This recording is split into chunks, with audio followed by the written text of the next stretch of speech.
we have become soft. I mean, even people like us who run our mouths in a certain way, we are soft as well.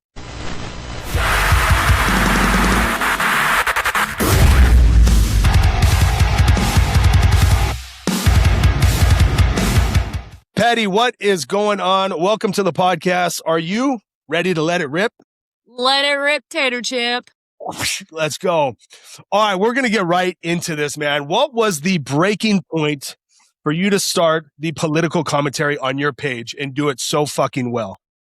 Ooh, so I got into the political side of it during I started off during COVID, but I was such a small account.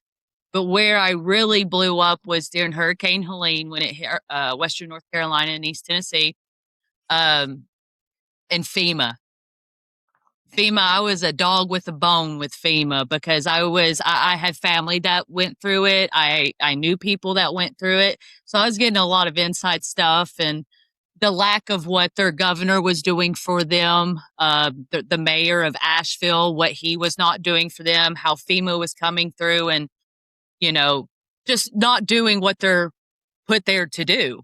So I got online and started running my mouth and I'm like, look, if my tax dollars is going to pay for you to do your damn job, then I expect you to do your damn job.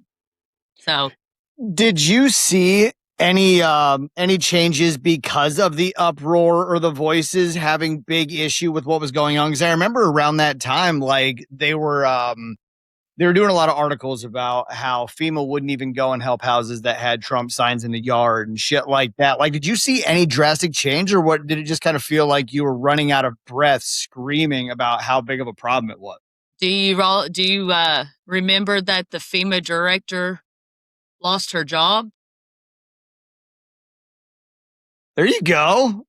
So yes, okay. That's why I get online. So that's like my biggest thing is like during natural disasters. That's kind of, I guess, what my niche is and my political side of it is first and foremost, I go in, I want to help, get resources out, so on and so forth. And then people start telling me stories. Like, for instance, Spokane, Washington, those fires. The governor came into office in January of 2025, and in June, he started putting together this little council. And then fast forward to June of this year, Spokane City Council came together and put a roadblock up for a data center that they were trying to put in Spokane. And then fast forward to July, they have fires. Mm-hmm. So we all know how this goes. They did the same shit down in Georgia just recently. There was word they were trying to bring in data centers down there. Guess what? Fires happen. So my biggest thing is that's the kind of corruption I like to call out, is because there's always a rhyme and a reason. A lot of this shit's not natural. Yeah. So do you notice a major pattern there? Because, I mean, we saw similar things. I mean, go as far back to Hawaii. And then, what was going on in California. Yep. And then, like, there's so many different things where it's like, weird how all of it happens. Like, it can't be natural when it's that consistent and almost like pattern recognition. So what have you noticed? I don't want to say with who's involved, but what are you noticing in the patterns based on what's going on in those areas, or at least what's foresought for those areas in development? That they'll try to come in their best way to show that it's a betterment in some way. Yeah. And they'll try to really sell it to you. Oh, this is going to bring so many jobs and the economy and, blah, blah, blah. And so they tried to sell it to you like a salesman. And then there's some people like us who are like, why? Yeah. So and a lot of thing is that I think that another pattern recognition is they try to go for these conservative areas where they think that we're not educated enough or not aware enough to what's going on.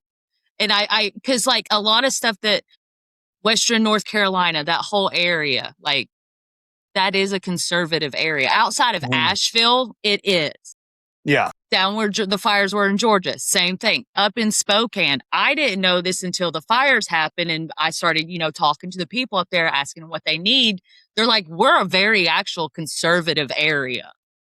And it's just like, if you really sit back and just watch where all these disasters are, and it's predominantly just everyday blue collar people, conservative people with the same kind of morals and values. And I honestly believe that's what they target, because they don't think we're going to, I don't know if we're not going to do anything, say anything, pay attention, or they really think we're that stupid.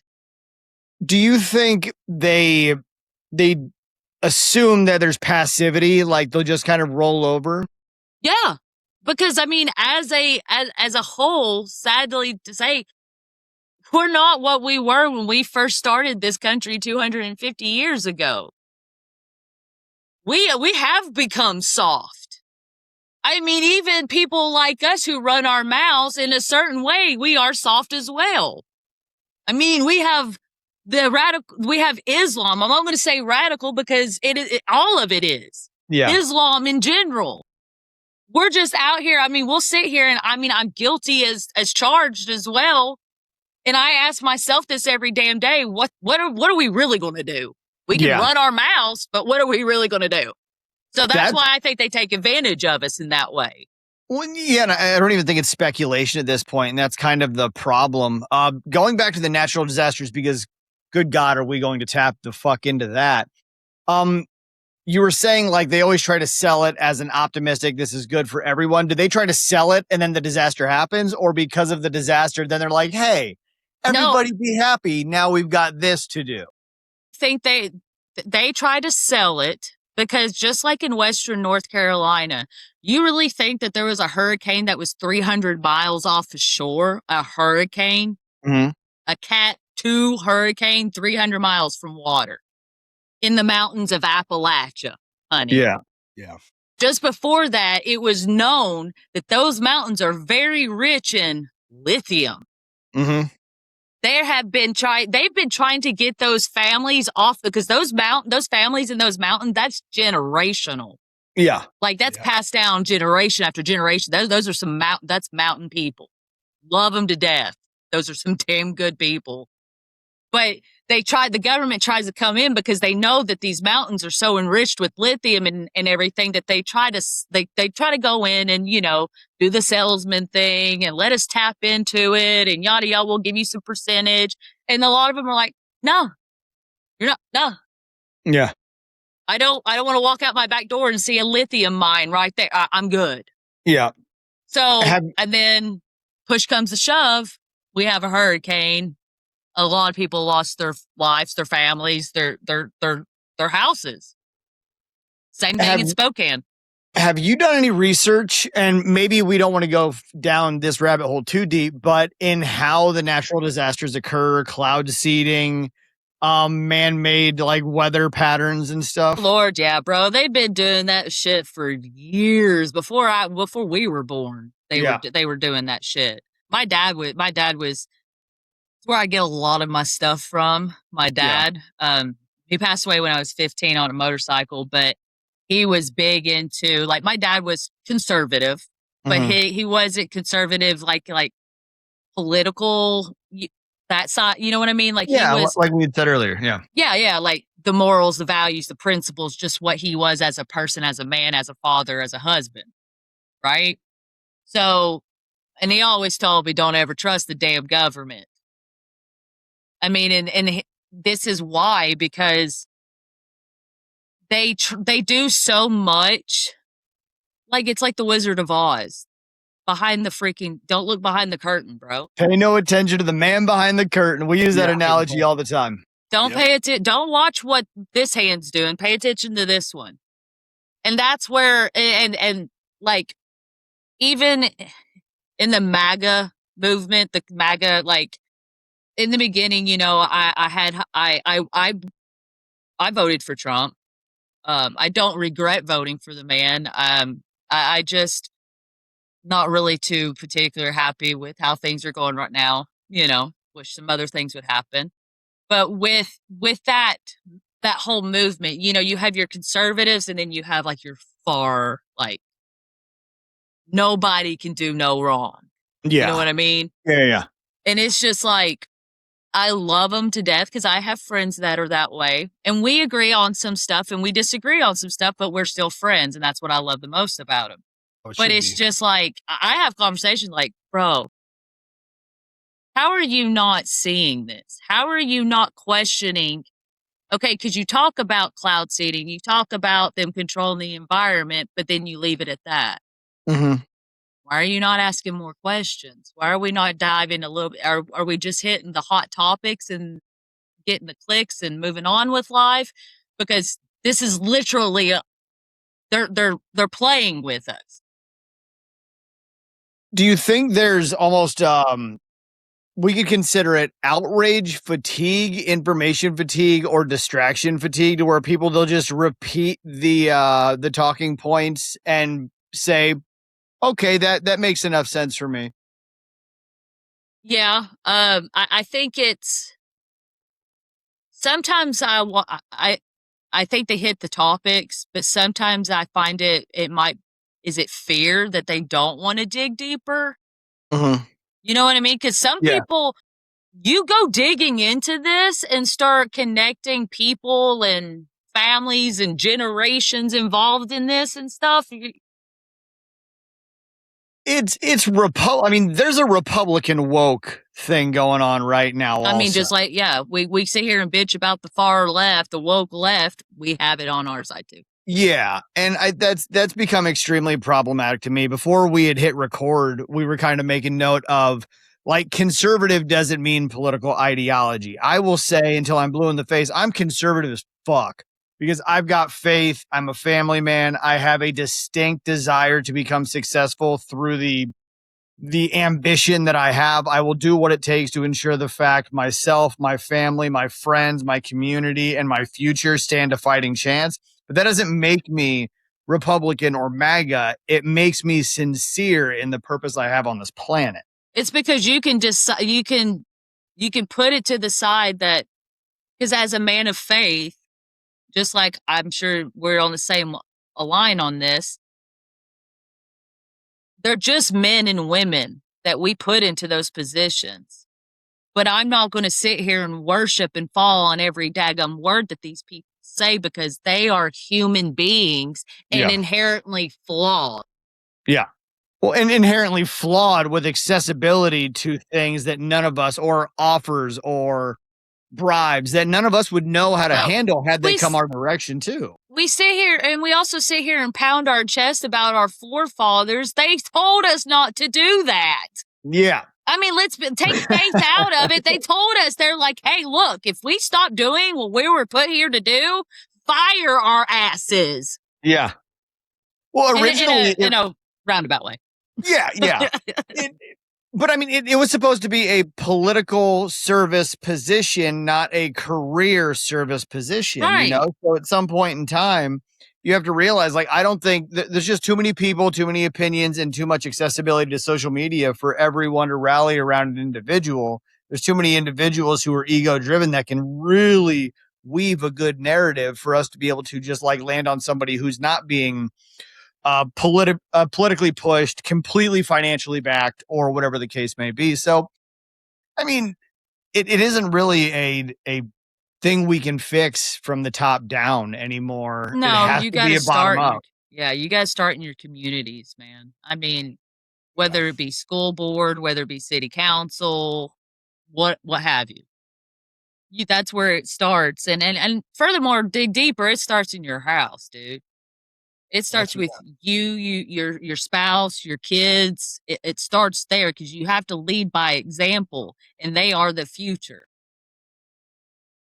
So That's a don't get us. conversation. That's a conversation I want to have though, because you are known for having a mouth, having an opinion, and not fucking around. You know what I mean? But how often do we talk about those little tiny nuances that make us us? Going back to Jake's original question, what was it that was the breaking point for you aside from what was going on in the earth? Like, what was it you realized you had to start protecting and actually using that voice for the benefit of rallying the troops, so to speak? Because just like, okay, like conservative Ant, really looked up to him because I followed him for years, right? And what the one thing that I love the most about him is he always kept it real. He doesn't sugarcoat anything. He keeps it real. It's like he's having a conversation like we are right now, right? So I kind of took that and ran it with it, and then started realizing there's not really a lot of women out here who are brave enough to just lay it out on, like, I have. If you met me in person, you can ask anybody, my friends, my family. I'm a very blunt person. Why sit here and sugarcoat crap online? We're all thinking it, so why doesn't somebody say it? That's where I'm like, that's what I'm going to do. I'm just going to say out loud what everybody else is sitting here thinking. Somebody's got to. Yeah. I mean, besides, the men get on there and do it, and I get told all the time that, you're not ladylike, and you only see me through a screen. You don't know who I am behind closed doors when I'm offline and everything. You just get one side of me, and so happens to be the petty side of me. But I think that's important to acknowledge, though, because there is a need for a female voice that does have more of a female approach to it. Now, you might be loud and in people's faces, but most men hide behind everything else in more of an effeminate way than you do in that in that projection, which I think is it's bold, but it's important. My wife's the same way. She is a wife. She is a woman. She brings the peace into the household. But you give her something to talk about, she's going to have a strong opinion about some shit. You know what I mean? And it's important. Sometimes it's infectious. Other times it's very difficult to have a conversation. It's also coming from a place of, I'm a mother. Yeah. I have children who have to live in this freaking world. Yeah. So I'm going to say what I think is up about this world and what we need to do to fix it. I mean, like I keep saying, our kids are our future, dude. Like, we've got to do something or there's going to be nothing. Yeah. And that's the biggest fear I have right now, especially with Islam. Like, I will go and stand nose to nose. I don't know if I'll be touching nose to nose because you can't see their faces, but I'll go nose to nose with one of them. And I'm not scared of them, but I'm fearful for my children. And that's what gets me pissed off. And that's why I'm like, fuck it, let's light this candle and let it see what it does. Yeah. We've got to, we can't be soft anymore. We can't. Us being soft has led us to where we are now. UK being soft has led to where they are now. Yeah. You think it's bad here? We have friends that live over in London. And I pray for my friend Janine every daggone day because it's bad over there. So, and that's one thing that's why I get so, I guess, passionate or want to say something online, coming from a wife, coming from a mother, just coming from a woman, a white Christian woman in this country, where I'm like, hello, we've got to do something. Please. You caught my eye when we started following each other after the Ian podcast. It's the same question I'd asked Ian. You put a lot of content out, and this isn't your full-time job. This is just you being you. And I asked him, I said, where do you fact check? And I'll say it again, where does a fact checker get their facts? And he had a great comment. He said, I wait. I wait longer. I don't just spit it out. Make sure his people are giving him the right information left and right. I mean, kind of what's your scenario? How do you break down this content? Because I know you're not just speaking garbage. You're speaking fucking lyrics. You know what I mean? No, I do the same thing because Ian's smart on that. And I've followed Ian over the years, just like I followed Ant, and they both kind of do the same thing. I've learned you don't want to, if you want to make a difference, you don't want to make a knee-jerk reaction. Mhm. Unless the facts are just all right there, blatant in your face. You know what I mean? Yeah. But there are some things, like for instance, like with the Dr. Fauci crap. So many topics we can hit today. Bro. And I know everybody's going to hit it. So sometimes you've got to sit back and just let it play out. Yeah. Because you can, and I've learned this the hard way, you can say one thing and then 24 hours later, bam, something happens. And you're like, ho. Yeah. I look like an idiot. Yeah. So like I said, if you want to make a difference, you really need to make sure when you're getting online to get that point across that you want to have everything to back it up, because people are going to go fact check you. They're going to go look for the research.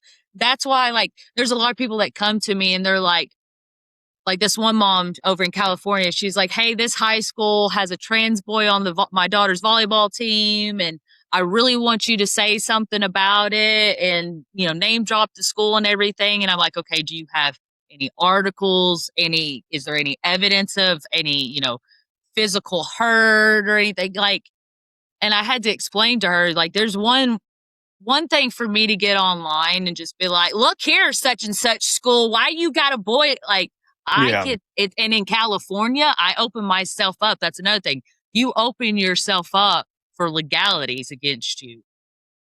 And then people are going to be like, that wasn't even true. Why? So then they stop listening to you. Yeah. So not only are you going to get sued possibly, but then you lose all credibility.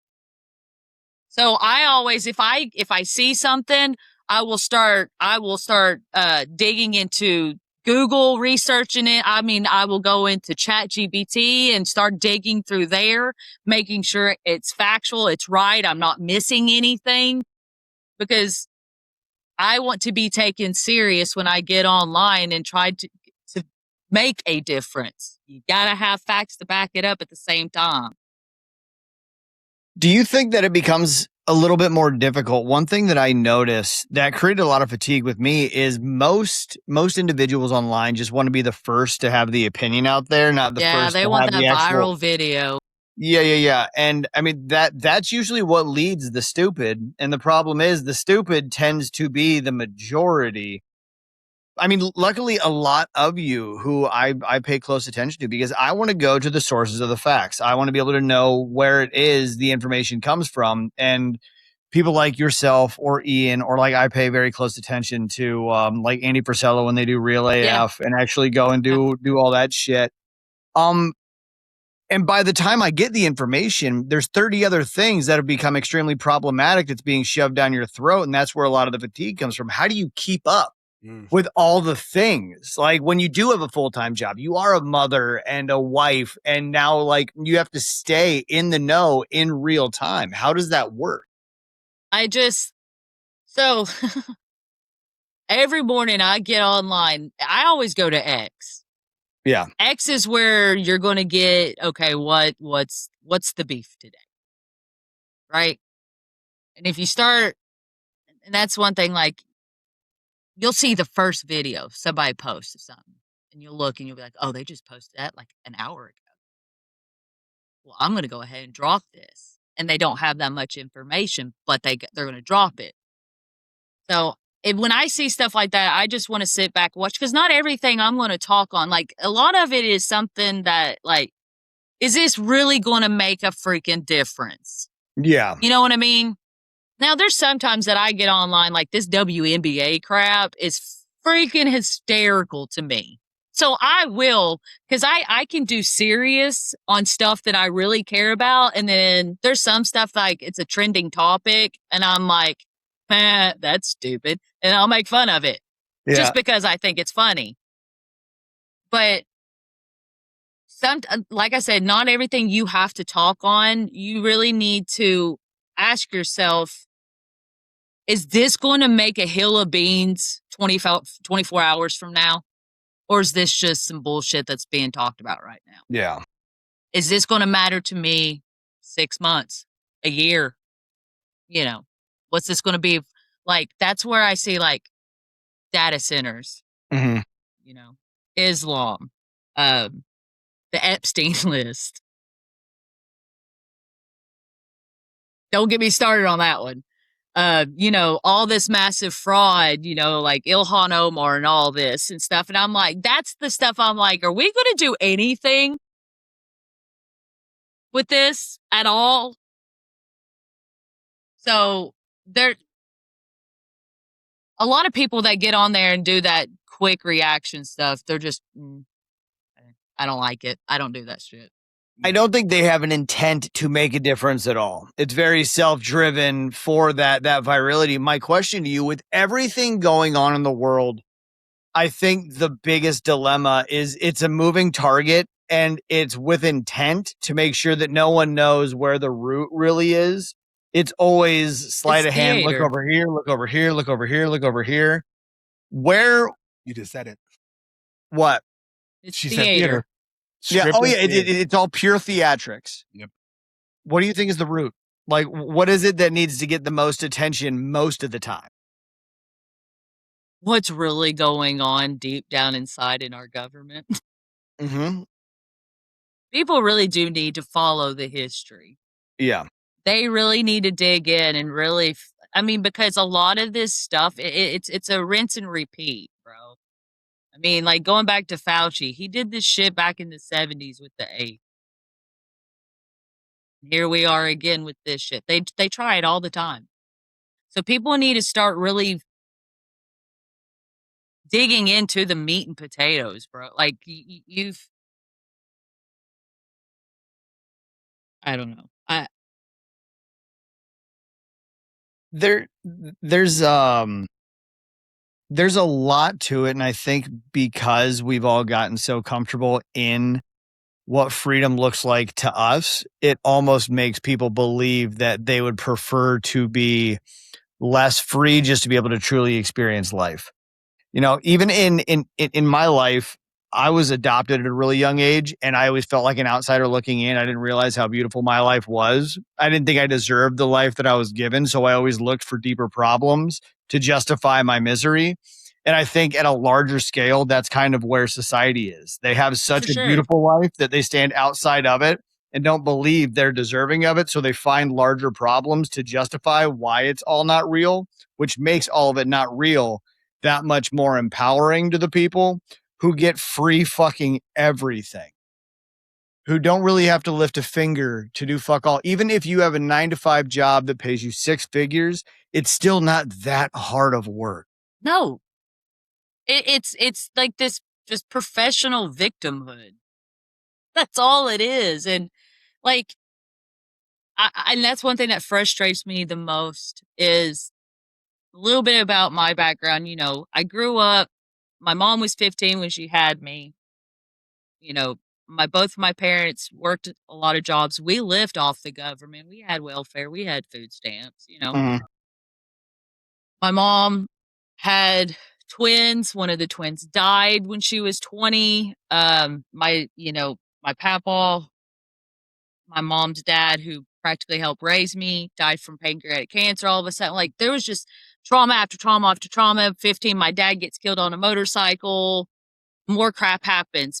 But my whole point in saying all this is I've been through enough shit in my life that I could very easily be like these people.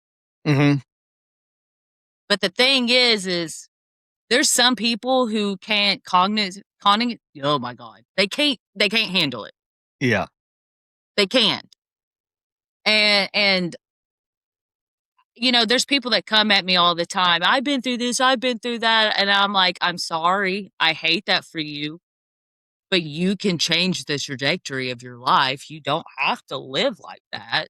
Mm-hmm. You are victim to your own circumstances, or to what you are. If you want to continue to be that victim, be that victim. And that's what I can't stand about this society. We used to we had some badass people who used to run, not politically run this country, but every day run this country. And we've become so damn soft because of fucking feelings, bro. What are those? But that's why it kills me about society now is just the victimhood of everyone. Yeah. It's all self-induced and it's celebrated. You know, if you can be if you can feel validation and acceptance for having a harder feeling than another person, and that's where your reward comes from, then why try to change your situation at all? I mean, most people, and this all started with the participation ribbon God. agenda when we were all kids. It's just that at mass. But at the end of the day, you're still gonna die and have nothing to be proud of. It's my whole freaking like that's what blows my mind is this is how you want this like this is not GTA. We're not going to respawn.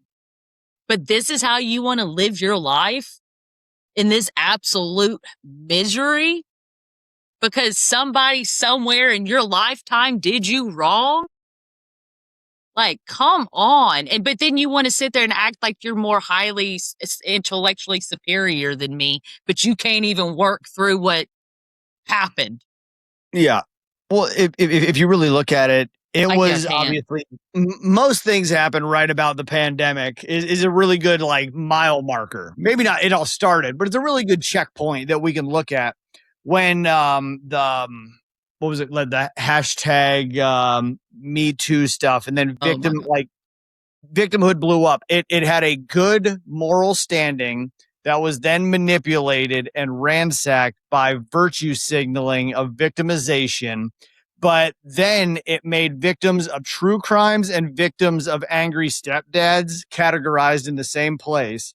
So someone who was abused and assaulted as a child is now looked at in the same way as a kid who just had a stepdad who wouldn't let him watch cartoons after dinner because they were being a prick at the dinner table is the same sad. You know, and that goes back to the word manipulation. They minimize and dilute all of these things that once carried significance and substance to being meaningless. So what I always notice, and I'm sure you can attest to this, is people who have truly been victimized work their lives away to not be defined by the thing that controlled them. Where now people who are victims will work tirelessly to never leave the account or the validation and the approval that they get because of my feelings. I'm a victim of someone who was rude.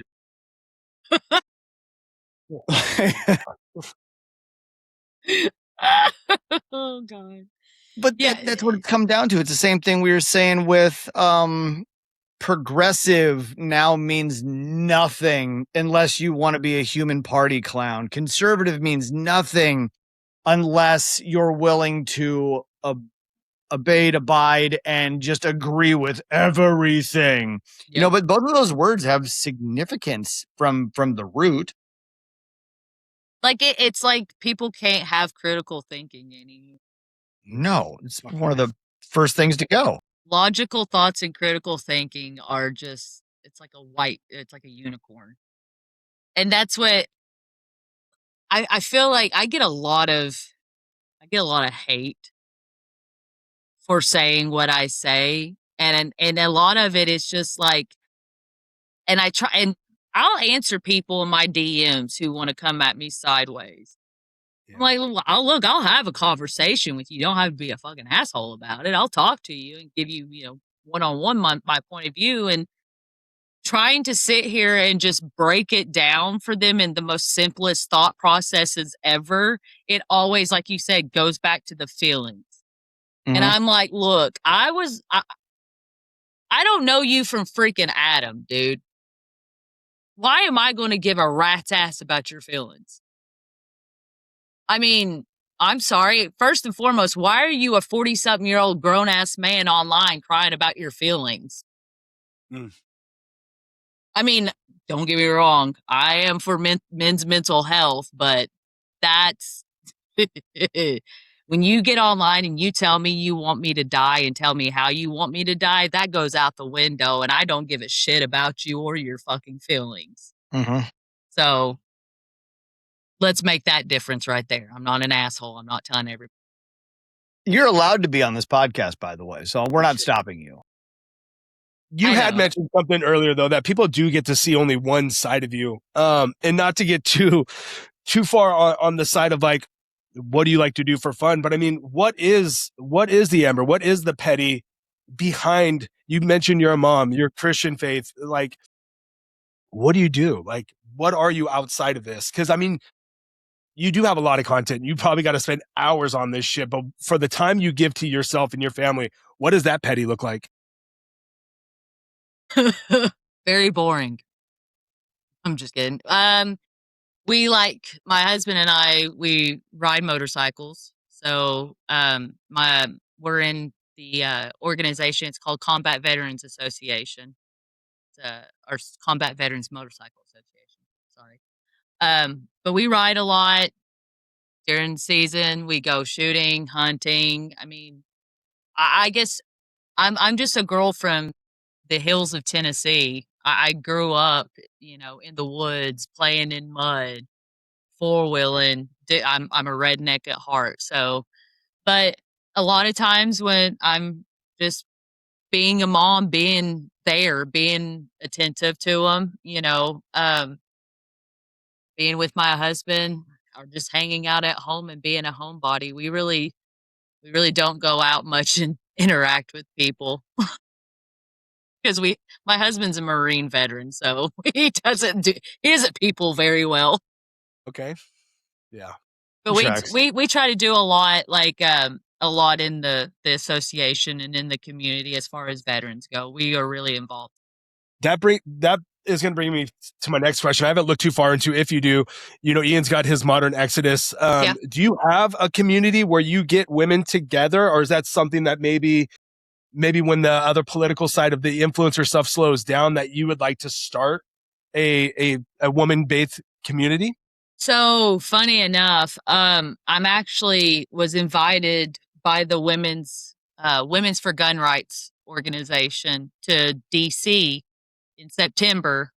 We're going up there for a summit, but I was actually talking to the woman who owns the organization, and I was wanting to start something because there's nothing around here.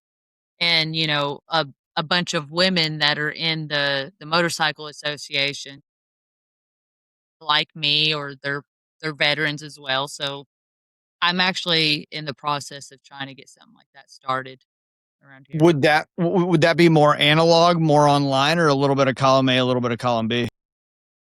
No, I want to get off. I want to incorporate some tactical training and stuff like that. Yeah. Because, I said it in a video a couple of days ago when those two women in Charlotte, that one that got chased and the other one that got knocked out by that dude. Mhm. I said it in the video. Right now, more than ever, after what we're seeing now going on in the UK and what's starting to happen here in our own country, we can't always depend on a man to be there, in situations. So I really want to get a group together, or even, hell, I'd like to start a whole organization that travels, that teaches and does that, self-defense, tactical, just situational awareness, what to look for, how to just be prepared. What if you got your kids with you? What are you going to do? Whether they're toddlers, babies, grown-ups, what are you going to do? So, do you want to know what's the most discouraging thing to me about what you just said? Is you can't always rely on a man to be there. And the problem is we live in a world that even if there is a man there, you can't trust the fact he'll know what to do in the situation or even be willing to do anything in that situation. You look at what happened to the Ukrainian woman on the bus that got fucking stabbed to death, and people just sat there and watched. Well, that made my stomach turn. And the discouraging part to that is it doesn't even matter that there's a man there. How does a man handle those things? I mean, when you go to gender roles, I don't care how sexist this sounds, women in the life that I had been raised in were meant to be delicate. Men were meant to be strong. And that's why it worked. but now men are twice as delicate and women are having to actively be able to like stand up for themselves, which is a good thing to have the skills to an extent. Yeah, but for fuck's sakes. Right. No, like that's I agree with you, bro. It's like why are they scared? Like, cause I mean, like when I was growing up and, you know, like with my dad and uncles and stuff, bro, they wouldn't hesitate. I watched my dad step in a couple of times, didn't hesitate at all. Stepped in, took care of business and made sure that person was good to go and went on the way. But I think it's just because, but that was also back in the day where there wasn't a fucking camera. Everybody didn't have a camera in your damn face and trying to get that viral video. So I think that's a lot of what has to do with some of the not being so ready to jump in anymore is, oh God, everything comes with a consequence. Yes. Right. Like nobody can look at it anymore as, hell yeah, that dude jumped in to help that girl. Mm-hmm. What was his ulterior? Here comes the Karens. You know, what was his ulterior motive? Or severe being fucking sued. I mean, there's people out there that are saving firefighters that are rescuing people and they turn around and get fucking sued for improperly touching a boob. Like, what the fuck? You know? So, I mean, that's bro, if you're getting me off because I'm terrified of heights, if I'm stuck on a roller coaster and you have to get me off in whatever fucking way you have to, I don't care. We'll talk about it when we're on the ground. Yeah. But we see a lot of that now too. And you know, there hasn't been instances where I've seen something of that nature, but it's just like, you do have that fear. But my first instinct definitely isn't pull out the phone and try and get a viral clip out of it for TikTok. It's to fucking make sure that person's safe or in no harm's way, you know? Yeah. I mean, let me ask you this. Throughout your life, have you been in situations or seen something that was just like no other person should really be seeing something like this? I mean, me personally, I traveled the world for 8 years. So I was in a new city every night. So I was seeing shit left and right. Thank God, you know, we were with multiple dudes. We had to get a lot of people out of harm's way multiple times. You know, we were 22 years old, touring every major city. So we saw a lot of stuff, but we didn't have phones back then. Hell, we didn't, you know. What I think it is people like us who have witnessed death, right? We've seen death in all of its ugliness. However way. And this is just me sitting back yet again, like kind of like Ian does, and just watching and just watching certain people like, okay, this person jumped in and did this because I guarantee you, like veterans who've been in combat zones, doesn't hesitate to jump in and help in a situation at all because they've seen the worst of death. They've seen that evilness. Just like we've seen stuff like that in our lives. That's why we see the humanity right there in that moment. And that's all we're thinking about is, I don't want this person to go through what I've seen in my, you know, in the horrificness of death. I think that's really the difference because I think a lot of these other people haven't seen stuff like that in their life and they're not aware of the other side or the consequences or, you know what I mean? Well, and that's a great point because we're starting to see a lot of these influencers that are going out and starting the shit, not even worried about the repercussion or what's going to happen to them. Can I just say Jake Lane gets on my damn nerves? He gets on my nerves. You can absolutely say it. He gets like he's an op. He's an op. You got these guys that are setting up booby traps in the middle of fucking Target to dudes walking with their families and wondering why they're about to get punched in the face because they didn't know it was a fucking Marine. But this is the shit we're seeing because they were raised differently. Like you said, they've never seen this stuff. No, so when like they go fuck with a grown ass man for likes and shares. Well, they see it in music videos. They see it in video games. They see it in movies. They see it on TV shows. And they think it's just like, they don't realize that you are fucking with a human's life. Like we have lost the respect of human life. Well, just look at, on that point, look at the way that law enforcement's treated by these fucking influencers or how they talk back to these guys like they know what the fuck they're talking about. And yeah, sure, there's dirty cops out there, but there's a lot of great dudes out there. I know them personally. Is. Yeah. And for them to get that disrespect, it's like a slap in the face. But that goes to show where we are as a fucking like a community, which Like, is like, it blows my mind. Like you said, there's dirty cops, there's veterans that are sideways. There's always the bad egg in everybody, right? They're in every group. But I really think I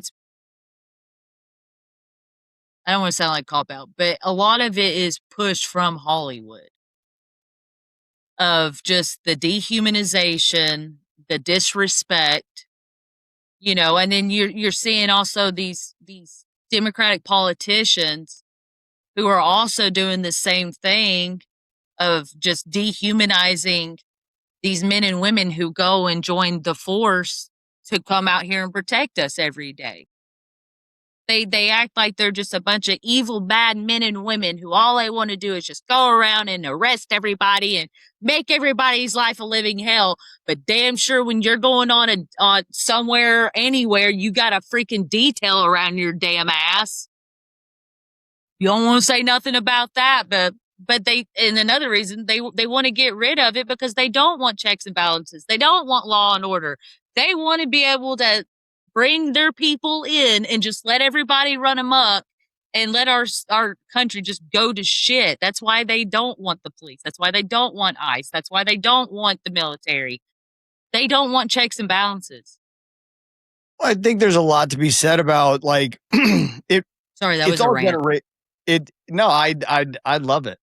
And I think it does go like the pendulum swing. I think we have been through this, like you had said, like in the 70s, like it's all happened already. But I think there's a desensitization of generations. Every third generation, they desensitize to make problems normal, so that it turns into a dehumanization of your fellow individual in that whether it's the country, your community, your neighborhood. Because I grew up and forced myself into darker places from my childhood that I had explained earlier. So instead of enjoying the shit out of the middle upper class government military family I was raised in, I forced myself into the darkest places I could find because that's where I thought psychologically I deserved to be. I watched death. I'd been shot at. I got stabbed, all this stuff. And that taught me how to be able to act in real time to circumstances that would present themselves because of the fear. Would I remain afraid and run from it, or learn how to be able to react in real time to circumstances that presented themselves? But now we live in a generation that has voluntarily taped its eyes open, like the scene in Clockwork Orange, just being force fed all these micro images, micro sound bites, and like manipulation to where they feel as if they've been through hell or high water, but never actually experienced, which is why they can celebrate fucking assassinations, because it's just not a big deal. They've got their eyes taped open. They already feel like they've been through hell, yet they still get running water, toilets, and free deli meat. You know what I mean? Like, what the fuck are you doing? And at what point in time is the pendulum really going to swing in the opposite direction? Because there is an uptick in people taking a stand, but right now it's verbally. At what point does it become through action? That's my biggest question. And my husband and I talk about that all the time, is what's going to be that breaking point. We thought it was going to be the Epstein list. Mm-hmm. It wasn't, which still dumbfounds me, maybe I'm curious if it's going to, is it going to be Islam? Are we really going to start pushing back against this? Or are we still going to continue to let them take political seats? No. Well, And that's another thing that when I look at my government, and I'm like, you get up there and you say all day long, Islam is our greatest threat, but yet we're not doing nothing about it. So that's when a lot of my friends don't like talking to me, because I'm like, that's when I start asking that question. So our government knows about it. They talk about it, but they're not doing nothing about it. So does that not make you question? Do they want it to happen? Or are they trying to force the hand of it to happen or to see if anything will? And Because see if we do something. yeah, because I mean, at the end of the day, it's a win-sum game for them. They don't have to. Can they upset the herd enough to let the social experiment of outrage boil over into actual action? Or do they see that humans are so soft now that they just get comfortable with the 3 steps forward, 2 steps back? Because that's really what occurs. They force you to a breaking point and then give you just enough to make you feel like things are getting back to normal, then 3 steps forward again. And that's happened at least since 2016 that I've noticed. Yeah. No, I agree. Um, I honestly, I don't know any other way to answer. Like, 'cause it's this. What are we going to do? Are we going to continue to play to do this dance? Are we? I mean, you got the flock cameras going up and everything. I mean, granted, they've had surveillance on us for freaking years. I mean, you got facial recognition. So I talked to my little CIA guy in my phone. His name is Terry. Hi Terry. We talk all the time. But that's the thing, like, I don't know if we're ever going to I don't think it will be as big as a movement as we think it is when people Mhm. do start hitting that or do start fighting back. I think it's just going to be people like us, but I don't think it's going to be a lot of these people who run their mouths online. Yeah. Like, if you notice, like, the ones that run their mouths a lot about it, they're not going to do jack shit. The ones you've got to worry about are the ones who are very vague and Mhm. quiet about it. And that's another thing. Like, I have to watch myself online because, I mean, I want to be about it, but I'm not going to sit online and run my mouth saying I'm going to be about it. I might I think say once, but I'm not going to do it every damn day. I think this comes back to what you were saying about unifying with tactical training in person. I'm building the creator standard in Des Moines, Iowa for that reason, because it's going to be an art gallery and an apparel studio by day, but I want to have bi-weekly men's meetups for men in my local area to be able to have these big ticket conversations in person. Jake's building the flagship out in his Riverside area for in person. And I think all the smart ones, the people who can actually do something, are unplugging because they're sick of the fatigue, they're sick of the outrage, they're sick of the triggering, because you're not above getting set off. Every time you open your phone, you feel outrage from something, and it's by design. So people are starting to like get off of it completely, and good for them. But they need to have a place to go to where they can actively have a conversation like this. We were able to sit down 3 people in 3 different areas to have a pretty compelling conversation about a multitude of topics, but you don't see that too often in real life anymore. You know, revolutions were all built in pubs between men who could sit around a table and They hash it talk in out to come to private. conclusions. Yeah. And I think that's what's going to do it. And it's going to take a while. Don't get me wrong. We're not all going to say, all right, on this date, we're going to make a fucking change. And then everybody buys a table and invites a few buddies to sit at it. It's going to take time. Well, But see, that's like the biggest thing that I have a question against, like the Patriot Front group. yeah, Like, I get, like, I don't know. I have my questions about it because it's like, if you really are wanting to be about it, why are you being out here in public showing God there? You know what I mean? Like, yeah, you're showing your hand, my friend. theatrics again. Yeah. No, it's I think again it goes back to the Republican woke, no different than U-Haul vans showing up with all their picket signs for protests. I think it's very similar. Yeah. It's just the counteract of that. Like, you find a bunch of white dudes who don't have shit to do on a Thursday, you hand them a nice little outfit and say, "You want to make $20?" You know what I mean? Like, because nobody shows their faces. It's the exact same play, the exact same rhetoric, but maybe a little too late for like people are going to realize we've already seen this. It's a fucking shitty fucking like Temu version of what already got everybody bummed out. No, I think, but back to the whole thing, I think people are starting to wake up slowly. Because people like us still get online and we're like, hello, did you see this? Or did you think about this? Or what about this? So, like, I've dialed back on my content, on what I talk about. I really try to talk with a purpose now. Let's talk about what's really going to matter to us, in our future and right now in our country. So, but also in the background, I'm not talking about everything that I'm doing and educating myself on and my family and but I encourage people to do that. I like getting online and telling people, get off of big pharma, start, really paying attention to what you're taking into your body but being so dependent on, like MAGA and stuff. Like I like there's I wish people would stop putting so much of their life and their weight of their life into what the government says and start really getting back to how this country used to run before there was all this technology and shit. We used to hunt, we used to plant, we used to harvest, we used to make our own clothes. Like, now don't get me wrong, am I bougie and I still do my own? Yes.